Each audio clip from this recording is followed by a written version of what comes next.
Welcome to my YouTube channel Zinda science. Students, आज हम discuss करने जा रहे हैं अपने चैप्टर 8 बायो एनर्जेटिक्स के टॉपिक फोटोसिंथेसिस के बारे में। स्टूडेंट्स, वीडियो शुरू करने से पहले अगर आपने मेरे चैनल को अभी तक सब्सक्राइब नहीं किया तो काइंडली सब्सक्राइब कर लें और अगर मेरी वीडियो आपको अच्छी लगती है तो मेरी इन वीडियोस को जरूर लाइक किया करें। चलिए स्टूडेंट्स, अपनी वीडियो को स्टार्ट करते हैं। टॉपिक है फोटोसिंथेसिस, ठीक है। चलिए पढ़ना शुरू करते हैं। Autotrophic organisms, plant, algae, some bacteria. यानी ऑटोट्रॉफिक ऑर्गेनिजम्स कौन से होते हैं? Autotrophic organism are the organism that can prepare their own food. यानी वो ऑटोट्रॉफिक ऑर्गेनिज्म वो ऑर्गेनिज्म होते हैं, वो जानदार होती हैं जो अपनी खुराक खुद तैयार कर सकते हैं, जैसा कि प्लांट्स, पौधे, हर पौधा, every plant is autotroph because plants can prepare their own food, ठीक है। यानी प्लांट्स, तमाम प्लांट क्या होते हैं? ऑटोट्रॉफ होते हैं, ठीक है, क्योंकि तमाम प्लांट अपनी खुराक खुद तैयार कर सकते हैं। एल्गी क्या होते हैं? एल्गी भी ऑटोट्रॉफ भी ही होते हैं, वो अपनी खुराक खुद तैयार कर सकते हैं। और सम बैक्टीरिया, कुछ बैक्टीरिया हेटेरोट्रॉफ होते हैं और कुछ बैक्टीरिया ऑटोट्रॉफ होते हैं। अब मैं आपको थोड़ा पहचान करवाती हूँ ऑटोट्रॉफ ऑर्गेनिजम्स की और हेटेरोट्रॉफ ऑर्गेनिज्म की।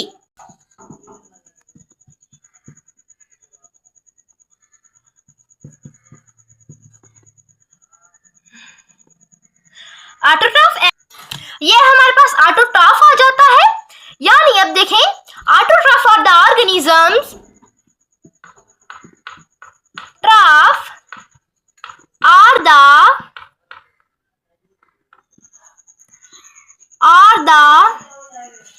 organisms that can prepare their own food, ठीक है। यानी ऑटोट्रॉफ को क्या हो गया? Autotrophs are the organism, autotroph वो जानदार होती हैं जो कि अपनी खुराक खुद तैयार कर सकती हैं। फॉर एग्जांपल आपने देखा ऑटोट्रॉफ कौन से होते हैं? प्लांट्स होती है, एल्गी होती है और कुछ बैक्टीरिया होते हैं। अब बात करते हैं हेटेरोट्रॉफ की।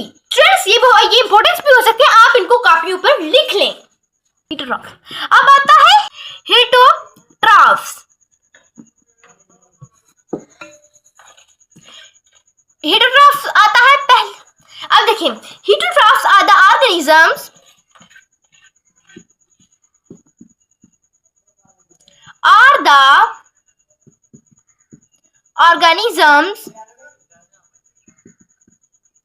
that cannot prepare their own food। यानी ऑटोट्रॉफ वो जानदार होते हैं जो कि अपनी खुराक खुद तैयार नहीं कर सकते, ठीक है। उसमें शामिल हो सकता है एनिमल्स में ह्यूमन भी शामिल है। Human also include in the kingdom animalia because the characteristics of animal and human are not very much different. Characteristics are resemble very much from the characteristics of animals, ठीक है। Due to discuss the humans include in kingdom Animalia, and due to discuss we say human are also animals। यानी इसको ये इंसान है kingdom Animalia में शामिल है, उनकी जो कैरेक्टरिस्टिक्स है मुशाबहत रखती हैं एनिमल्स से, ठीक है। ये इसमें शामिल है, एनिमल हो सकती है, फंजाई हो सकती है, वो अपनी खुराक है जो वो ऑब्जर्व करती है, वो अपनी खुराक को खुद तैयार नहीं कर सकती, सो ये हेटेरोट्रॉफ है। और हमारे पास कुछ जो बैक्टीरिया है वो हमारे पास हेटेरोट्रॉफ है, कुछ ऑटोट्रॉफ होते हैं, ठीक है। तो ये हमारे पास हो गया हेटेरोट्रॉफ और ऑटोट्रॉफ। आप हेटेरोट्रॉफ को भी अपनी कॉपियों पर लिख लें, ये देख सकते हैं आप। Use inorganic raw material to prepare their inorganic food. यानी ये जो ऑटोट्रॉफ ऑर्गेनिज्म है जिसमें शामिल है प्लांट, एल्गी और कुछ बैक्टीरिया, ये इनऑर्गेनिक रॉ मटेरियल इस्तेमाल करते हैं अपनी ऑर्गेनिक फूड को तैयार करने के लिए, ठीक है। The organic food is the form of carbohydrates. जो ऑर्गेनिक फूड होती है ना वो कार्बोहाइड्रेट्स की शक्ल में होती है, ठीक है। The carbohydrates are used for getting energy and are also converted to other molecules like protein, lipid. यानी जो कार्बोहाइड्रेट्स हैं वो किसके लिए इस्तेमाल होते हैं? एनर्जी को हासिल करने के लिए इस्तेमाल होते हैं और ये इनको दूसरे मॉलिक्यूल्स में भी कन्वर्ट किया जा सकता है, तब्दील किया जा सकता है, जैसा कि प्रोटीन और लिपिड वगैरह। जो ऑटोट्रॉफ ऑर्गेनिज्म होते हैं ना वो क्या करते हैं? वो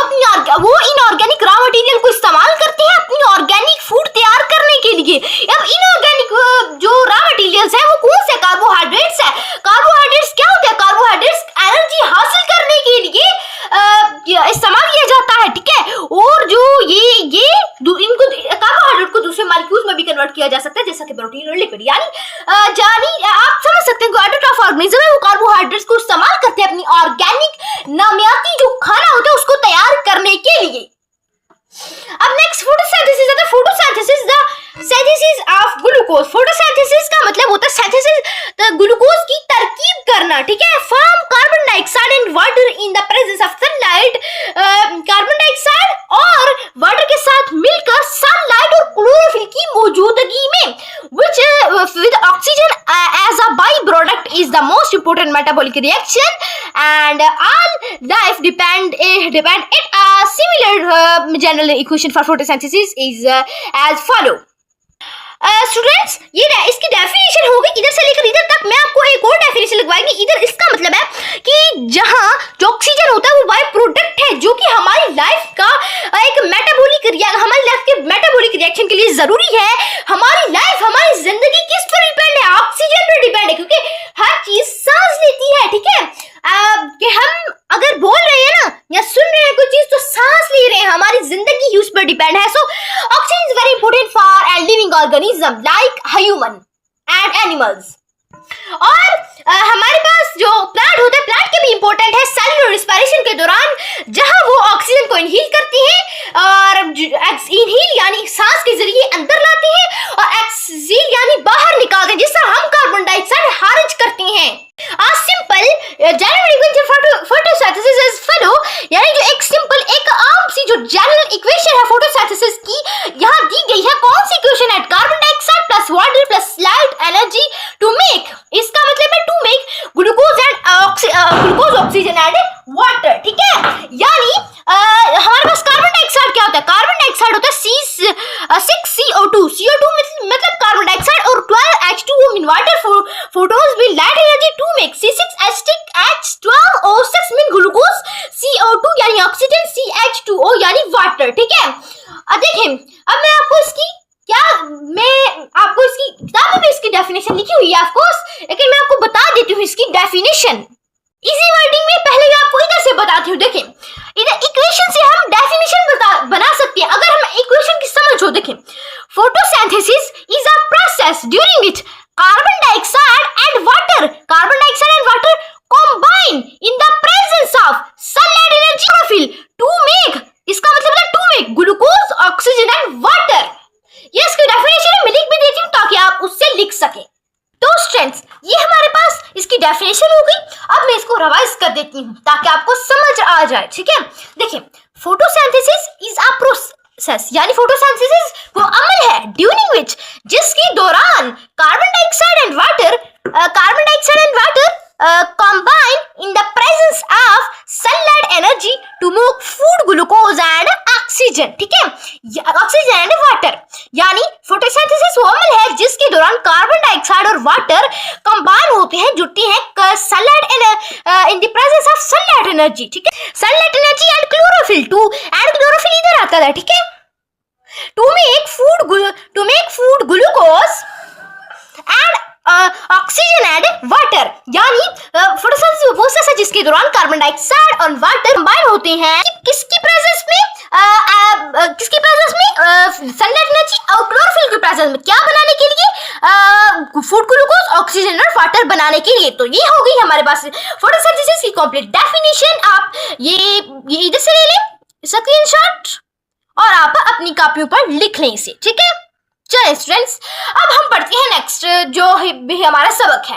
स्टूडेंट्स, अब पढ़ते हैं हम मैकेनिज्म ऑफ फोटोसिंथेसिस, ठीक है। यानी फोटोसिंथेसिस का मैकेनिज्म। फोटोसिंथेसिस अकर इन टू फेज, यानी जो फोटोसिंथेसिस है वो टू फेजेस में होता है, light reaction and dark reaction. Light reaction में और डार्क रिएक्शन में, ठीक है। लाइट रिएक्शन मीन कि जो दिन के वक्त होता है रिएक्शन, और डार्क रिएक्शन मीन जो रात के वक्त रिएक्शन होता है, ठीक है। Light reaction take place on the thylakoid membrane of chloroplast. जो लाइट रिएक्शन होता है वो क्लोरोप्लास्ट की थाइलाकॉइड मेम्ब्रेन में होता है, ठीक है। नेक्स्ट आता है dark reaction take place in stroma of the chloroplast. जबकि जो डार्क रिएक्शन है ना वो क्लोरोप्लास्ट के स्ट्रोमा में होता है। सो स्टूडेंट्स, ये हमारे पास इतना एक पेज ही हम आज करेंगे। ये हमारा इधर से लेकर टॉपिक हमारा नेक्स्ट पेज 100 शायद 23 पर एंड होता है, लेकिन हम आज एक टॉपिक है जो हमारा उसका पार्ट ए करेंगे, ठीक है। आज इतना ही है, इससे हमारी वीडियो लॉन्ग हो जाएगी। चलिए अब मैं रिवाइज कर देती हूँ। हूँ। यानी फोटोसिंथेसिस का ऑटोट्रॉफी जो ऑर्गेनिज्म होती है ना, ऑटोट्रॉफिक, जैसा कि प्लांट है, एल्गी है और कुछ बैक्टीरिया है, वो क्या करते हैं, वो ऑर्गेनिक रॉ मटेरियल को इस्तेमाल करते हैं, इन ऑर्गेनिक रॉ मटेरियल को इस्तेमाल करते हैं ऑर्गेनिक खाना तैयार करने के लिए। और जो ऑर्गेनिक फूड है ना, वो किसकी शक्ल में होती है, कार्बोहाइड्रेट की शक्ल में होती है, ठीक है। और कार्बोहाइड्रेट क्या होता है, कार्बोहाइड्रेट को इस्तेमाल किया जाता है एनर्जी को हासिल करने के लिए, और इसके जरिए ये दूसरे मॉलिक्यूल जैसा कि प्रोटीन और लिपिड में भी इसको कन्वर्ट किया जा सकता है। नेक्स्ट रिवाइज करते हैं, नेक्स्ट इसकी डेफिनेशन के बारे में बताया जा रहा है, ठीक है। फोटोसिंथेसिस क्या होता है, फोटोसिंथेसिस बनाना होता है, किसी चीज का बनाना, तरकीब करना होता है कार्बन डाइऑक्साइड और वाटर से सनलाइट और क्लोरोफिल की मौजूदगी में ग्लूकोज, ऑक्सीजन और वाटर का बनाना, ठीक है। जबकि जो ऑक्सीजन होता है वो बहुत इंपॉर्टेंट होता है, जो कि हमारी लाइफ का बुनियादी हिस्सा होता है, and it is also important part of plant in cellular respiration specially, ठीक है। वैसे तो हम कहते हैं ना कि प्लांट करते हैं प्रोड्यूस ऑक्सीजन, लेकिन उन्हें भी कहीं कहीं मौका पर ऑक्सीजन की जरूरत होती है, यानी सेलुलर रिस्पिरेशन में जब रात को जरूरत होती है। इसीलिए कहते हैं कि दरख्तों के नीचे नहीं रात को सोना चाहिए, क्योंकि वो हमसे ऑक्सीजन लेते हैं और चूंकि हमें ऑक्सीजन की जरूरत होती है, तो जिसको पहले से ही सांस का मसला हो, ब्रीथ का मसला हो, तो उसकी डेथ भी हो सकती है। दरख्तों के नीचे हम अगर रात को सोना नहीं चाहिए, दोपहर को सो सकते हैं, क्योंकि दोपहर को वो ऑक्सीजन प्रोड्यूस करती है और हम कार्बन डाइऑक्साइड उन्हें देते हैं, ठीक है। और हमें ऑक्सीजन हमारी प्रॉपर मिल जाती है पौधों से, जिसकी वजह से दोपहर को पौधों के नीचे सोना बैठना कोई खतरनाक नहीं हो सकता, लेकिन रात के वक्त नहीं हमें बैठना चाहिए पौधों के नीचे, क्योंकि इस वक्त वो क्या करते हैं, वो कार्बन डाइऑक्साइड प्रोड्यूस करती है और हमसे ऑक्सीजन लेती हैं, ठीक है। सो हमें नहीं रात को सोना चाहिए पौधों के नीचे। सो अभी हम इसकी पढ़ते हैं, जो इसकी जनरल फार्मूला है हमारे पास फोटोसिंथेसिस का क्या है, carbon dioxide plus water plus light energy to make glucose और oxygen and water plus water, यानी फोटोसिंथेसिस कार्बन डाइऑक्साइड वाटर मिलती है, लाइट एनर्जी सनलाइट एनर्जी और क्लोरोफिल की मौजूदगी में क्या बनाते हैं, ग्लूकोज, ऑक्सीजन और वाटर बनाते हैं। अब मैकेनिज्म ऑफ फोटोसिंथेसिस पढ़ते हैं, यानी ये 6 कार्बन डाइऑक्साइड के मॉलिक्यूल और 12 वाटर के मॉलिक्यूल मिलकर, फोटॉन्स मिलकर क्या बनाते हैं, ग्लूकोज बनाते हैं, और 6 ऑक्सीजन के मॉलिक्यूल बनाते हैं और 6 वाटर के मॉलिक्यूल बनाते हैं। ये जो है हमारे पास ये ग्लूकोज का फार्मूला है, ठीक है। अब देखिए फोटोसिंथेसिस के 2 फेजेस में होता है, लाइट रिएक्शन में और डार्क रिएक्शन में। लाइट रिएक्शन दिन के दौरान होता है, डार्क रिएक्शन रात के दौरान होता है। लाइट रिएक्शन किसमें होता है, क्लोरोप्लास्ट की थायराइड मेम्ब्रेन में होता है, जबकि जो डार्क रिएक्शन है वो क्लोरोप्लास्ट के स्ट्रोमा में होता है। क्वेश्चंस आई होप सो आपने समझ लिया होगा। तो फ्रेंड्स, अगर आपको अभी भी कंफ्यूजन है तो आप कमेंट बॉक्स में आकर पूछ सकते हैं। अगर आपने मेरे चैनल को अभी तक सब्सक्राइब नहीं किया तो काइंडली सब्सक्राइब कर ले, और अगर मेरी वीडियो आपको अच्छी लगती है तो मेरी वीडियोस को जरूर लाइक करें।